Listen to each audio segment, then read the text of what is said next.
Hello everybody, I'm Pat Sherwood and welcome inside the CrossFit Update Studios. We continue our coverage, getting to know athletes on the road to regionals, and today I'm joined by Scott Panchik. He has been to the games 4 times, he's never finished outside the top 6, and so far 2016 Open came to a close and he was 4th worldwide. Scott, thanks for joining me. Hey Pat, thanks for having me.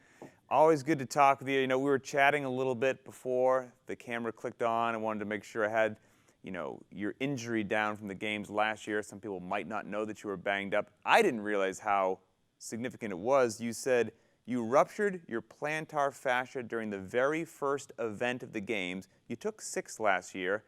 You were faced with a decision to potentially withdraw at the end of event 1. You chose to go on. What factored into that decision, and if you had to do it again, would you make the same call? Absolutely, I'd make the same call, and looking back on it, I'm really glad I sucked it up and kind of pushed through the pain and the injury that I had.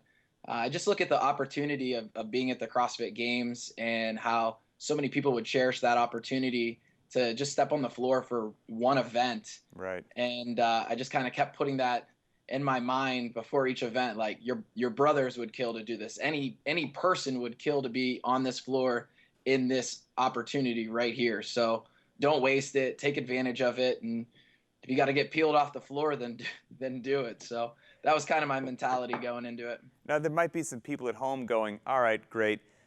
He was banged up a little bit. It couldn't have been that bad because he took 6th place. But you're the one who knew the pain. You know what it felt like. How much did that affect your performance last year?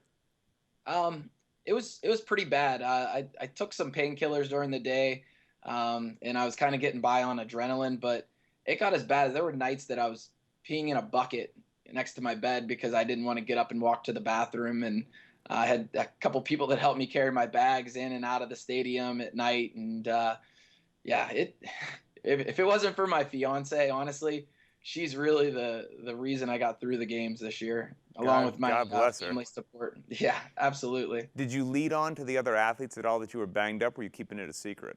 No, I didn't really tell anyone. I didn't want to talk about it. I didn't want to be on any footage just feeling sorry for myself, because then you do start feeling sorry for yourself. So I just kind of dodged cameras, stayed under the radar, and just grinded it out for the entire weekend. And I didn't want that in the back of my mind. I didn't want to be feeling bad for myself. Then it becomes more of a reality. Are you healthy now? Yes, absolutely. I feel great, and training's been on point this year, and I'm excited for regionals. You've been in this game a long time. Like I said, you've been to the games 4 times. How has your training evolved from years past to what you're doing now? So this year I've kind of taken the approach of quality workouts over quantity. So I really take a look at everything that I need to do in the day, and I make sure that it's very valuable to me as an athlete. And I'm not doing 3 or 4 training sessions a day. For a while I was doing 1 to 2 to get ready for the Open. Now I'm definitely doing 2 a day, 3 days a week to kind of prepare for regionals. And then as the season kind of goes on, that will progress. But just working smarter, not harder. And that's always an interesting topic to me, and honestly to the community at large, that they can benefit from. You're an affiliate owner. You own CrossFit Mentality. So how do you balance that conversation between, I'm doing, to a degree, all this extra work or accessory work or more sessions, your regular clients are coming in, seeing what the boss is doing, and you're saying, look, do what I say and not what I do, or how does that work? It's pretty easy. What I tell them is, you got to look at what I do every day. My job is to exercise and exercise well. I'm getting 8 to 9 hours of sleep a night. I'm eating 5 meals a day. I don't miss meals. I don't miss sleep. I have a very supportive network around me that allows me to be able to do that.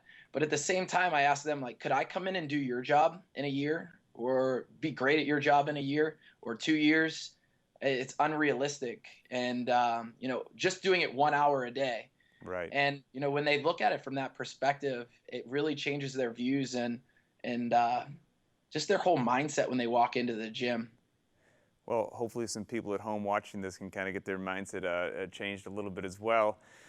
You've got fitness in the family. One of your brothers also earned an individual spot to head to regionals. So what's it going to be like, competing with your brother? Are you out for blood? Are you encouraging and giving him some veteran tips? What's it like? This is actually his second year down there. He qualified last year, and we got to compete with each other, which was really special to have the opportunity to train with your brothers, both Saxon and Spencer, every day.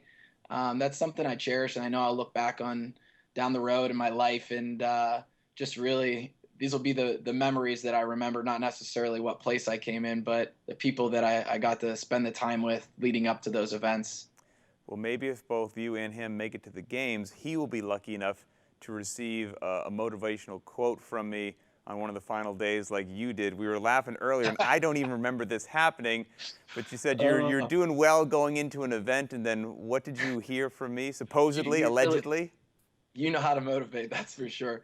I think I was in third place going into the midline madness, and I tanked the event, took I don't know, 30th, 35th, something bad. And my brothers and my family told me later that night that on the jumbo screen it said, "Not good, Scott, not good." Well, a man of few words, but, like I told you earlier, 4 times at the games. I know it infuriates you that you've been so close but have yet to stand on the podium, but there's no denying if you go to the games 4 times and you've never finished worse than 6 when you're banged up, you're one of the best in the business. I won't be surprised if we're having a conversation at the end of this year because you did stand on the podium. So always enjoy talking to you, Scott, and I wish you well at regionals. Thanks, Pat. I appreciate you having me on.